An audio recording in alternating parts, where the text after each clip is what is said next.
The three championship sides that went up last season went straight back down, and it got us thinking here on Fútbol Américas. If we had promotion and relegation here in the United States, which second division team do you think would be most likely to be able to stay up in a top flight?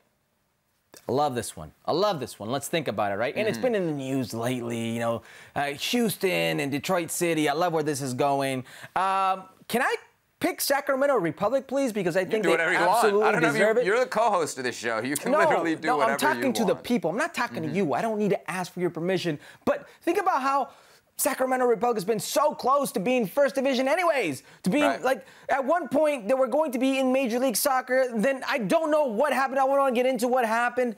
And it got pulled from under them.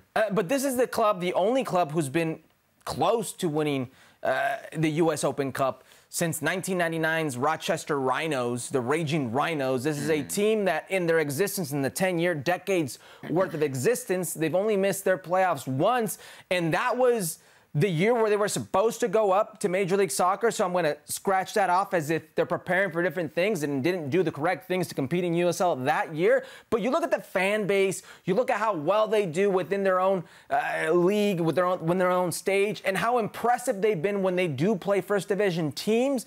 I have to give it to Sacramento. They've got the facilities, they got the fan base, they got the primetime players. Shout out to Roro Lopez, unfortunately just tore his ACL. Big shout out to my man right there, and his son Roman Lopez, who's an absolute warrior. But they've got a good thing going in Sacramento.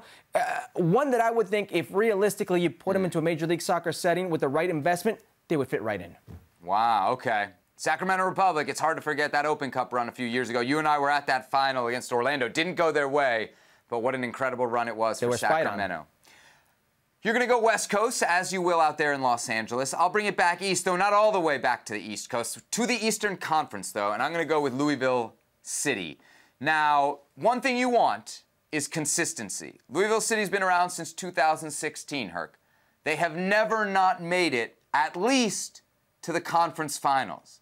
2016 through 2024, and they are always at least in the conference finals with 2 USL championship titles to prove for their efforts. So I think right there you can see that they've won. You can also know, if you've watched this show, that they export to Europe. We saw it actually with a guy that we showed you the highlights of earlier in this show, Jonathan Gomez, who scored in the second division. He was at Louisville City and got sold, so they've done it there. They've got a beautiful stadium. They do very well in attendance. I think they averaged over 10,000 a game last season, one of the top numbers in USL. They have an NWSL team, so they have depth of infrastructure. And they got Danny Cruz, a guy who knows what it takes to win in Major League Soccer, running the ship down there at Louisville City. So if I had to look at one franchise and say, this is the one I'm going to bet my money on to stay up, and Herc, I do think it would be brutally difficult for any USL team on the numbers they operate at now to stay up in MLS, if we're being real honest. That's why I said with the right investment. But if I had to pick one, man, I'd go Louisville City. Yeah, I mean, it's tough to argue. Listen, I think the common thread here is infrastructure. You're betting on two organizations that do it right within their own category. So if they had the investment, you would assume they could do the right things to stay afloat. I go back to the Open Cup, man. That's the only measuring stick we have when it comes to Major League Soccer USL. Sacramento's been there. They've done that. They continue every single year they play in this Open Cup. There's another MLS team that they knock out. They just knocked out the San Jose Earthquakes. So I repeat, with the right infrastructure that they think they have, right investment, I think they could do well within Major League Soccer to stay afloat. But we will never know. We will never. Don't say never, Herc. Don't dash our dreams of one day having promotion relegation or an open system. Well, no, it could happen, but it's just not up to USL. That's what I'm trying to say. Okay, all right, there it is. So Herc says Sacramento. I say Louisville City in terms of USL teams that could stay up in MLS.